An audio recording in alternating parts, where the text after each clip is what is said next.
ദേവൻ്റെയോ ദേവിയുടെയോ വിഗ്രഹത്തിൽ ശുദ്ധമായ ചന്ദനമരച്ച് പൂർണ്ണമായോ ഭാഗികമായോ നടത്തുന്ന വഴിപാടാണ് ചന്ദനം ചാർത്തൽ.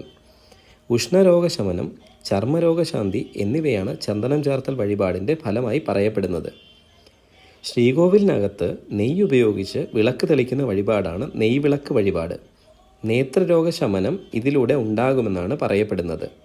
അതുപോലെ തന്നെ വിളക്ക് വഴിപാടായി സമർപ്പിക്കുന്നത് ദുഃഖനിവാരണത്തിനും, പിൻവിളക്ക് വഴിപാട് കഴിക്കുന്നത് മംഗല്യസിദ്ധിക്കും, കെടാവിളക്ക് രോഗശമനത്തിനും, ചുറ്റുവിളക്ക് മനഃശാന്തി പാപമോചനം എന്നിവയ്ക്കും, നാരങ്ങ വിളക്ക് രാഹുദോഷ നിവാരണത്തിനും, ആൽവിളക്ക് ഉദ്ദിഷ്ടകാര്യ സിദ്ധിക്കും, മാല വഴിപാട് നൽകുന്നത് മാനസിക സുഖത്തിനും, കൂവളമാല പാപമോചനത്തിനും, നിറമാല അഭീഷ്ടസിദ്ധിക്കും, ഗണപതി ഹോമം തടസ്സം നീങ്ങുന്നതിനായും, കർഗഹോമം രോഗശമനത്തിനായും പറയപ്പെടുന്നു.